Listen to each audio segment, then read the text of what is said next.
Hey guys, Matt here with the Roaming Scouter, and today we're in the garage getting our gear ready for the annual Cub Scout Campout Workshop. And since we'll be working with some new families, here are 7 must-have items for your Cub Scout campout. Stay tuned.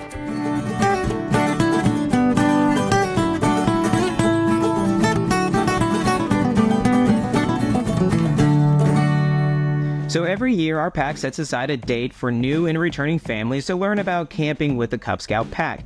The intent is to give new parents and scouts a taste of camping without the hassle of planning meals or dedicating an entire weekend. Additionally, families get a chance to try out new equipment while also checking out that old equipment for any issues, because it's much better to discover that your tent is missing a pole in a local park versus after a 3 or 4 hour drive to a state park. Since this will be a single overnighter, we're only going to focus on the absolute bare minimum items. These items do not include anything from the Cub Scout 6 Essentials or the basic hygiene items that you're going to require.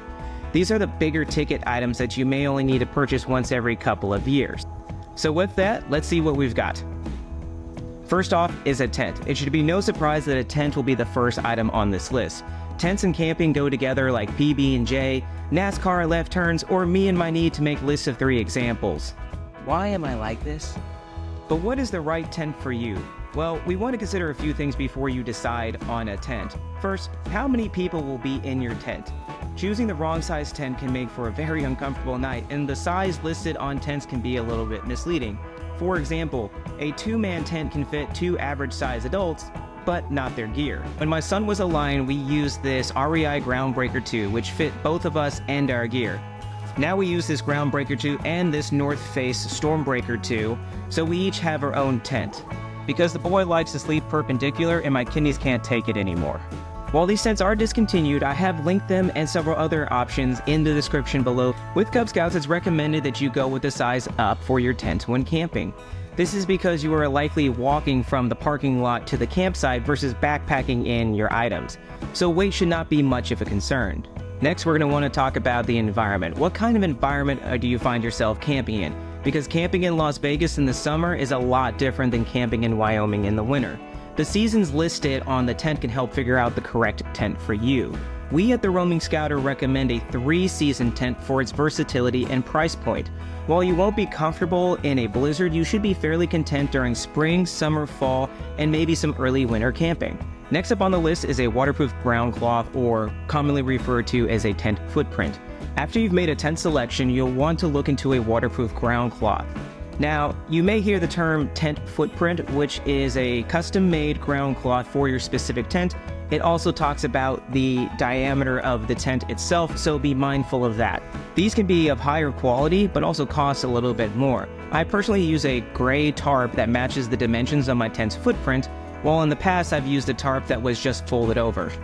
The cloth is meant to act as a barrier between your tent and the wet ground, much like the barrier I erect when talking about my feelings. Similar to how I use humor to prevent my feelings from leaking out, the ground cloth helps prevent water from getting in. Some of the other benefits include insulating your tent as well as prolonging the life of your tent. Number 3 on the list is a sleeping bag. Now that you've got your tent and ground cloth, it's time to talk about a sleeping bag. Sleeping bags are another camping staple that require a little bit of research when making a decision. Like the tent, the environment can play a huge role in the sleeping bag that you will buy. For example, winter camping and summer camping are going to be completely different in the rating of your sleeping bag. The temperature rating of a sleeping bag identifies the lowest temperature that a bag is rated to. Some scouts will argue that lower is better, and having a sleeping bag that goes down to 0 is the best option because it allows for the most flexibility. That's fine until you're in a place where it's 92 degrees at night and you have a down sleeping bag that turns into a second sleeping pad. If you want to get really fancy, you can get a modular sleeping bag like this one that I got from my first tour to Iraq. It has a lightweight summer layer, a more heavyweight winter layer, and a wet weather case, which might come in handy this week. It is a little more expensive, but if you plan on doing some camping over the years, it's a great investment. I've placed a link in the description below. For Cub Scouts, I recommend a standard 30-degree sleeping bag. Also, you can get away with buying a larger sleeping bag because your scouts will grow into it. Sure, they'll burrow to the bottom every so often like a naked mole rat, but it will save you money in the long run. If you want the sleeping bag to be more size appropriate, then I recommend going with a cheaper Amazon or Ozark model to save on the cash. Finally, if you find yourself facing some colder weather, you may want to buy one of these wool blankets for you and your scout to keep them warm. They're fairly inexpensive, they last for a long time, I highly recommend them. Link in the description for this specific brand below. If you've made it this far and you found value in the video, please follow the Scout Law and be helpful by pressing the like and subscribe button. And because the Scout is trustworthy, I want you to know that the links in the description are affiliate links, which means I do receive a commission if you purchase any of the items below.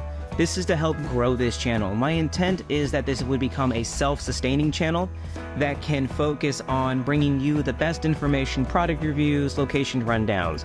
But I can't do that without support from viewers like you. However, with that, back to the video. Number 4 on our list is going to be cots and ground pads. Now, if you're like me and you're careening towards 40, you're going to be interested in our next must-have item.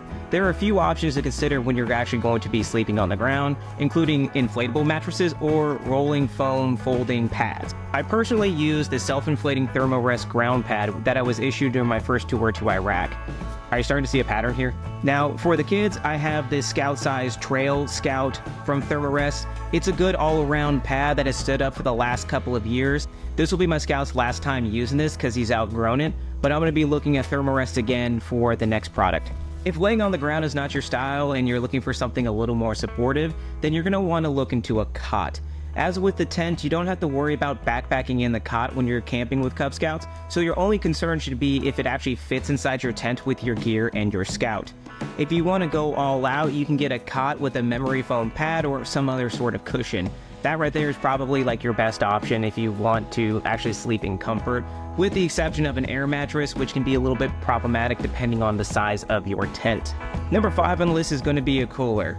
Just because you're in the field for only one night does not mean you have to deprive yourself of some cold water, cool soft drinks, or other Scout-friendly drinks. I'm emphasizing that for a reason. This one comes down to personal preference. I personally have this Igloo rolling cooler that my mom left behind when she came to visit last time. Thanks, Mom. I used it for a recent overnighter at the Fredericksburg National Stadium, and it did a great job. Meaning, you don't have to purchase one of those $300 Yeti coolers to get the job done.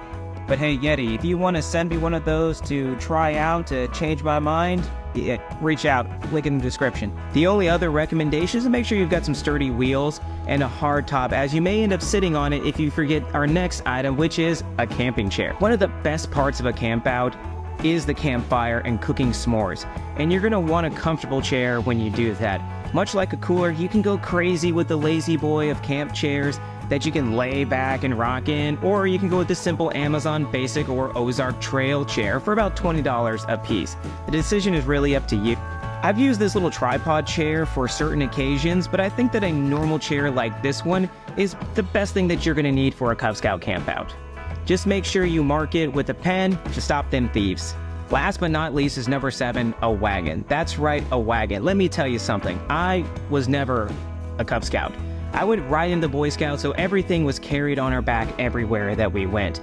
Fast forward to 2021, when I joined the Cub Scouts as an adult leader, and I kept the same mentality.